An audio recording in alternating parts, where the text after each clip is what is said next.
So, and this is where This is where you it plug it in. charges. On a regular Mini, this would be where you would oh my. We're going to do that too after. Okay.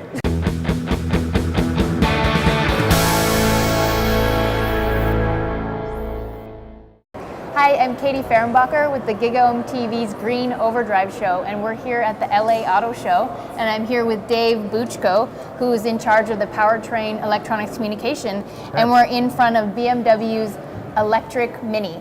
I'm really excited to test drive this in just a little bit, but can you tell us a little bit about BMW's electric Mini program? I know it's kind of like a prototype, right? Well, the Mini E is a prototype. We put 450 of them on the road in the United States, actually back beginning in 2009. Okay. So folks were given the vehicles, or leased the vehicles, to drive for a year to get a sense of what life with an electric vehicle is like. And so it was a learning process for them, but we also then conducted very in-depth research based on their experiences to understand more about what it's like to live with an electric vehicle, because let's face it, for a lot of people that's a very open question. Right. You know, what's it like?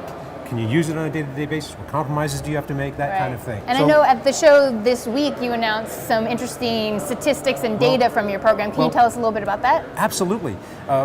We looked at things from a variety of point of view. The Mini E has a range of about 100 miles on a charge. And so one of the questions was, what's it like to live with a car that can only go 100 miles on a charge? Is that going to be a problem? How does that affect your daily driving habits? And we found that most people were driving, vast majority in the study, were driving less than 50 miles a day. Okay. They very quickly came to understand, by and large, for all of them really, that they got comfortable with the idea that I leave my house in the morning, I go and do my daily driving routines, to and from work, whatever I need to do, and I can still get back home without worrying about running out of a charge. Well, my big question for you guys is, now that you have some of this data coming back and you've been doing a year and a half, are you going to be putting these into kind of wide-scale commercial production?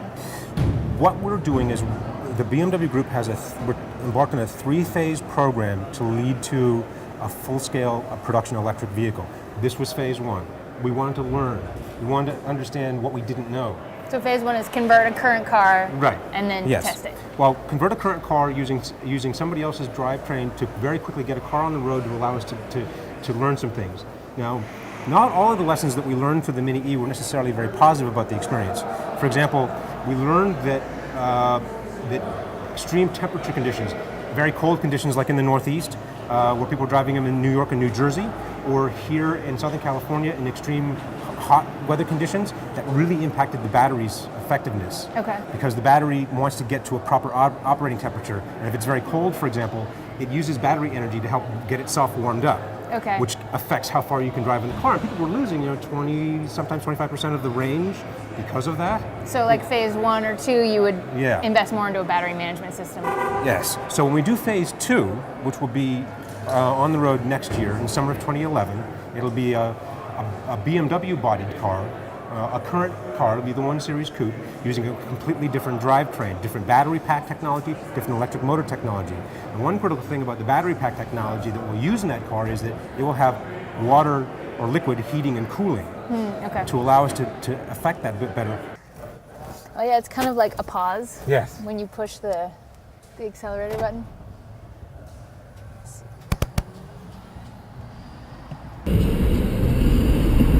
It does have some good pickup. Oh, there's the regen. There's the regen. Yeah, you can definitely feel that. Yeah. Yeah, if I don't have my foot on the accelerator, it completely It'll go to complete up. stop. Yep. Huh. Yeah, it handles just like regular Mini. It handles very much like a regular Mini. I mean, do you think the acceleration feels like maybe it's a little has a little more pickup than the standard, just because there's so much torque in electric vehicles? Well, there is a lot of torque at very low speeds compared to other vehicles, so you definitely feel that. Yeah. So it's kind of like and people, and you get used to sort of the driving it essentially with one foot. Yeah, yeah. You're not really going back and forth the brake. You just use the acceleration. Yeah, exactly. So in the next generation, for phase 2, will it have the same type of regen, do you think? Something similar to it. Mm-hmm. Yeah, because we've learned that people adapt to it pretty quickly, so it's not such an issue. And it allows us to maximize the range potential, so from that point of view it makes a lot of sense. Yeah.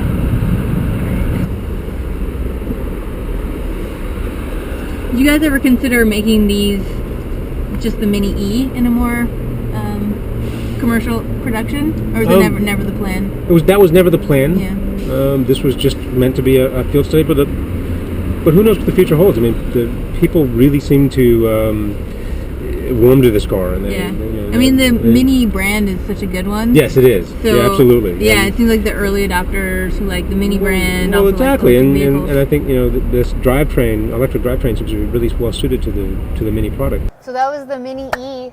We just drove it around in Los Angeles, and even though it's a pretty tiny car, we still happened to get lost, and we drove about 4 times around the parking lot. And she had a great time every time around. I did.